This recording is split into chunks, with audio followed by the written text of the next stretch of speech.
গস্ট story.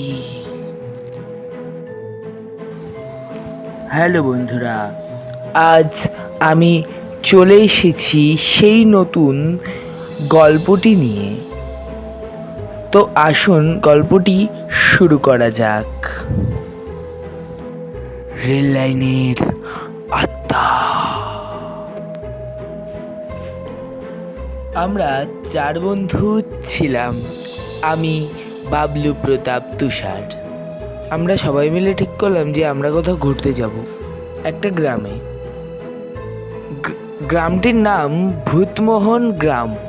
তারা সকলেই স্টেশনে গিয়ে পৌঁছেছিল সকাল 8টায়, কিন্তু আমার দেরি করে যাওয়ার কারণে তারা ট্রেনটি মিস করে।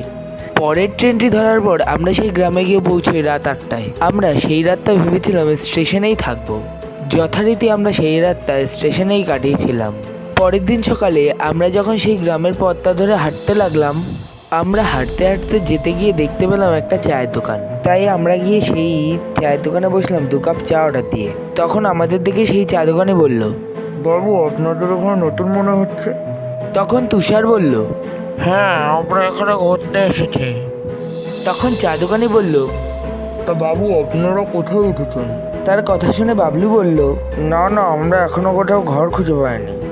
তখন চা দোকানি বলল, বাবু, এখন আপনাদের এখানে না থাকা টাকাই মঙ্গল। তখন আমি তার কথা শুনে বললাম, কেন আমাদের এখানে থাকতে বারণ করছেন কেন? তখন আমার কথা শুনে চা দোকানি বলল, কারণ আমাদের ওখানে একটা রেল লাইনের আটটা আছে। তখন আমরা বললাম, তা সেই আত্মাটা কার? তখন চা দোকানি বলল, সেই আত্মাটা হলো এখানকার স্টেশন মাস্টারের।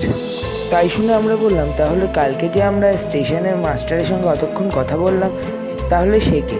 তখন সেই চা দোকানি বলল, তাহলে বোধহয় সেই আটটাই আপনাদের সঙ্গে কথা বলেছে।